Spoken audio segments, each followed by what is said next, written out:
Hello guys, સ્વાગત છે તમારું મારા નવા બ્લોગમાં. અને સવારના વાગી ગયા છે 4 અને ફાઇનલી હું જાગી ગઈ છું. અને સવારમાં બધાને પહેલાં તો ગુડ મોર્નિંગ, જય માતાજી, જય શ્રી કૃષ્ણ.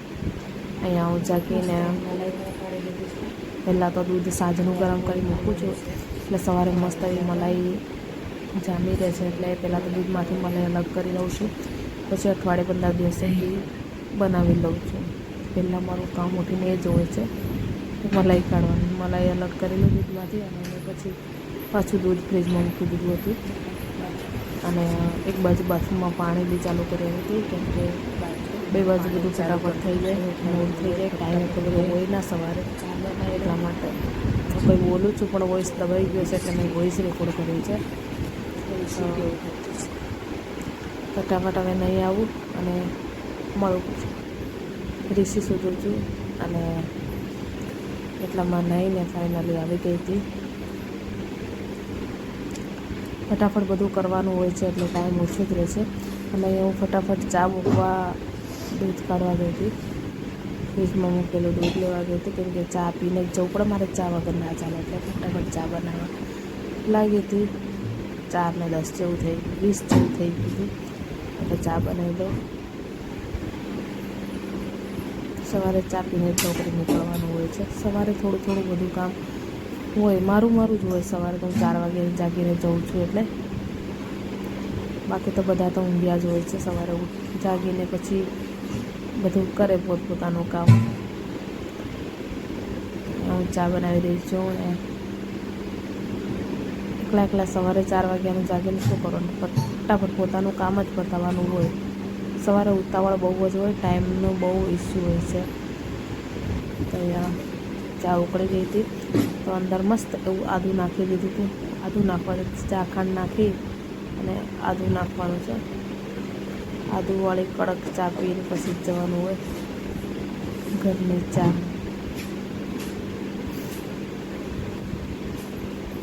અડધી ઊંઘ હોય અને નોકરી જવાનું હોય એવું હોય છે, કેમ કે 4 વાગે જાગવાનું હોય ને તો ઊંઘ પણ પૂરી નહીં થતી, એવું થાય છે. પણ નોકરી છે એટલે કરવી જ પડે, ચાલે જ ના. અહીંયા હું આદું છીણતી હતી અને આદાની કટકી જ આખી અંદર પડી ગઈ, એટલે એકલી હસતી હતી, કેમ કે જેટલું આદું લીધું હતું એટલું બધું અંદર પડી ગયું. પછી પાછું બીજું લીધું છે અને પાછું બીજું છીણ્યું અંદર. એમ કરીને પછી મેં ચા બનાવી ઉકળવા દીધી હતી ધીમા તાપે. એટલે મારે બીજું પણ કામ હતું, તો એ કામ પતાવી દઉં, કેમ કે પૂજા બાકી હતી. એટલે ફટાફટ દીવાબત્તી કરી દઉં, ચા ઉકળે ત્યાં સુધી મારે દીવાબત્તી થઈ જાય. તો અહીંયા મને સવારમાં છે ને માચીસ જ નથી મળતી. તો પછી મેં ગેસથી ગેસથી અગરબત્તી સળગાવી અને દીવો સળગાવ્યો હતો, કેમ કે સવારમાં મોડું થતું હતું અને માચીસ જોવા રહું તો વધારે લેટ થઈ જાય. એટલે પછી મેં મારી રીતે જુગાડ કરી લીધો અને દીવાબત્તી કરી દીધું. પવન આવતું હતું ને તો દરવાજો બી નથી રહેતો, કેમ કે પવન બહારથી આવે છે ને, દરવાજો વારે ઘડી બંધ જ થઈ જાય છે. અને દીવો ચાલુ હોય તો મારે દરવાજો ખુલ્લો રાખવો પડે છે, કેમ કે અહીંયા જ અમે માતાજીને સ્થાપના કરેલી છે, એટલા માટે. તો પવનના લીધે દીવો બી ઓલવાઈ જતો હતો. બહાર દરવાજો ખુલ્લો હતો એટલે પવન બહુ જ આવતું હતું.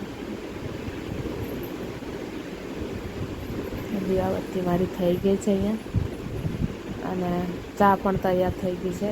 ચા ફટાફટ પાડી લઉં હવે. સવારમાં છે ને અમુક વસ્તુ તો મળી જ ના રહે. સાણસી બી મને ના મળી રહી. ઉતાવળ હોય ને ત્યારે આવું થાય, કઈ વસ્તુ જોઈતી હોય ને તે વસ્તુ ખરેખર આપણને ના મળી રહે, એવું થાય. એટલા હું પાછી તૈયાર બી થઈ આવી હતી. એટલે ચા પાડીને પછી મૂકી, અને પછી હું, કેમ કે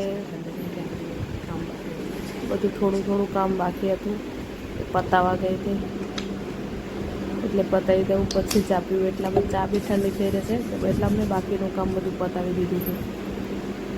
એક કામ મૂકી અને બીજું કામ કરવા જવું પડે તો જ બધું થઈ રહે છે સવારમાં. એટલે મસ્ત અહીંયા મેં લગાવી દીધું છે સિંદૂર, ચાંદલો, બધું જે કરવાનું હોય કરી લઉં છું. અને પછી ફાઇનલી વોચ પણ પહેરી દીધી હતી. અને પછી હું જઉં છું ચા પીવા, ગરમા ગરમ મસ્ત ચા આદુવાળી. સવારમાં ચા પી લઈએ એટલે બધી નીંદર જતી રહે અને એટલી ચુસ્તી પણ આવી જાય, મજા આવી જાય. પછી ચા પી લીધી હતી અને ફાઇનલી હું નીકળી ગઈ હતી બધું મારું બિસ્તરા પોટલા લઈને નોકરી જવા માટે.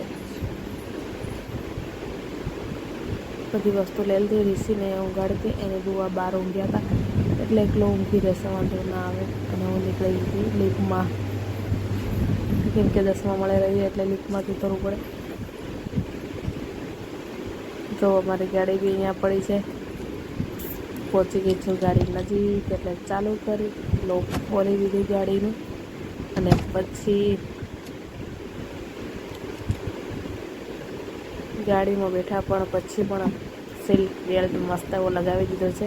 હું ક્યારે પણ જાઉં છું ને તો સીટ બેલ્ટ વગર નહીં જતી, મને ફાવે જ ના સીટ બેલ્ટ વગર, હું ચલાવતી જ નહીં ગાડી. અને એટલામાં તો પહોંચી પણ ગઈ, વચ્ચે શૂટ નહોતો કર્યો તો પહોંચી ગઈ ડેપો. દુપટ્ટો બાંધી દીધું છે સવારમાં અને અમારા ડેપોમાં પહોંચી ગઈ છું. અને અમારા ડેપોનું વાતાવરણ પણ જુઓ, સવારમાં બધી બસો લાગી ગયેલી છે.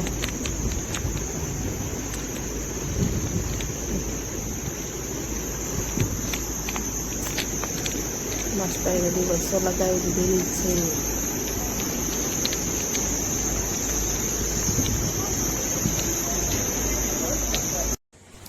હેલો ગાઈઝ, તો નોકરી તો 12 વાગે પતી ગઈ હતી એટલે નોકરી પૂરી કરીને ડાયરેક્ટ ફટાફટ હું ઘર નીકળી ગઈ હતી ઋષિને લેવા. ઋષિ વાંધા ને બેટા, ઋષિને લેવા નીકળી ગઈ હતી કેમ કે ઋષિને એની બુઆ લઈને જતા રહ્યા હતા નોકરી પર. કેમ કે આજે બધાને નોકરી હતી, એના પપ્પાને, મારે અને એની બુઆને, એટલે ઋષિને રાખવાવાળું કોઈ જ નહોતું. એટલે પછી એની બુઆ જોડે લઈને નીકળી ગયા હતા ઓફિસે. એમને આજે ઓફિસ જ હતું એટલે ત્યાં લઈને નીકળી ગયા હતા. એટલે પછી એમનો ફોન આવી ગયો હતો ડાયરેક્ટ ઋષિને લેવા આવજે, કેમ કે આ છે ને શાંતિથી બેસે નહીં ત્યાં. એટલે પછી હું ફટાફટ એમને લેવા ત્યાં પહોંચી ગઈ. પછી લઈને એને ભૂખ લાગી ગઈ હતી કેમ કે સવારનું ભૂખ્યું જ ગઈ હતું. એટલે એને રસ્તામાં નાસ્તો કરાવ્યો અને નાસ્તો કરાવીને પાછું શેરડીનો રસ, શેરડીવાળું જોઈ ગયું ત્યારે કે રસ પીવો મમ્મા, એટલે પછી એને રસ પીવડાવ્યો અને જોડે જોડે મેં બી પી લીધો. નાસ્તો વાસ્તો કરી લીધું એટલે હવે ઘરે જઈને તો ડાયરેક્ટ ઊંઘવાનું જ હતું, કેમ કે ઘરે જઈને જમવાનું બનાવવાની એટલી બધી ઈચ્છા નથી, હોવું જ હતું. એટલે પછી બે મા દીકરાએ નાસ્તો કર્યો, શેરડીનો રસ પીધો અને પછી આવી ગયા ઘરે. બાય.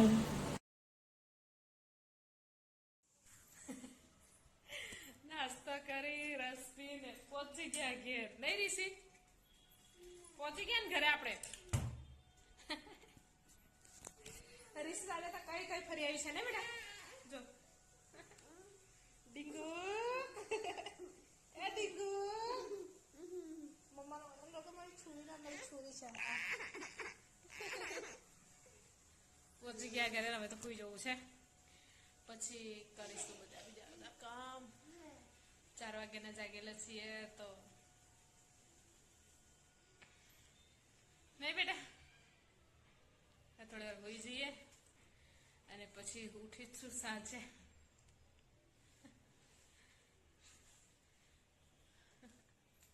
એવું નહીં કરાય મમ્માને, એવું નહીં કરાય. જો બધા જોવે છે, લા લા લા લા, જો બેટા, જો જો જો જો. મસ્ત એવી નીંદર પૂરી કરી લીધી ઋષિનભરને. 5 વાગે ગયા છે નહીં બેટા, એટલું હું તો મેવા દીકરા બહુ હતા. અને હવે જાગીએ છીએ તો હવે ચા બા પીએ અને મોઢું બી નહીં ધોયું હજી તો. હા બેટા, ઋષિ નાટક ચાલુ જ રહેશે ના બેટા. અમારું ડડકું છૂટલું છે ને બેટા. ચા પીવી છે ને? ચાલ ચા બનાવે મમ્મા હવે. ઓકે બેટા, લઈ આવીએ. સારું, ચા બનાવી હવે મસ્ત પીએ. પછી થોડી વાર જમવાનું બનાવવાનો બી ટાઈમ થઈ જશે એટલે ફટાફટ હવે ચા બનાવી પી લો. ચાલો. હા,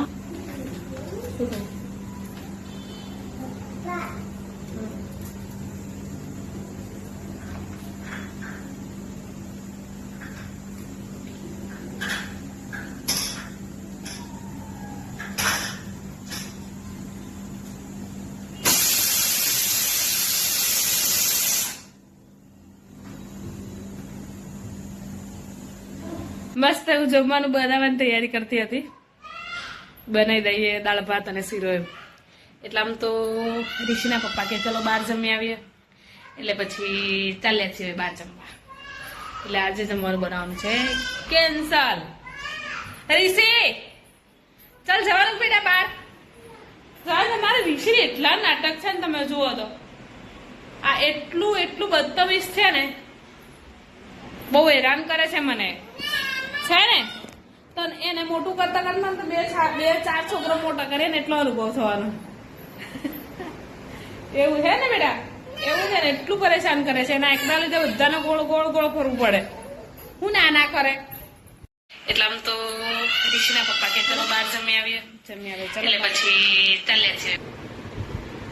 જમી લીધું ને બધું કામ પતી ગયું, કેમ કે આજે તો જમવા ગયા હતા બહાર, એટલે જમી આવ્યા. અને ઋષિ મારું હોઈ ગયું છે, હોઈ ગયું છે. પપ્પા જ કરે છે નોકરી, એટલે હવે હું બી હુંરા કરું છું. હવે ગુડ નાઇટ, જય માતાજી, જય શ્રી કૃષ્ણ, બાય. વિડીયો ગમ્યો હોય તો લાઈક કરજો, શેર કરજો ને સબસ્ક્રાઈબ કરી દેજો બધા. Okay, good night, all of you.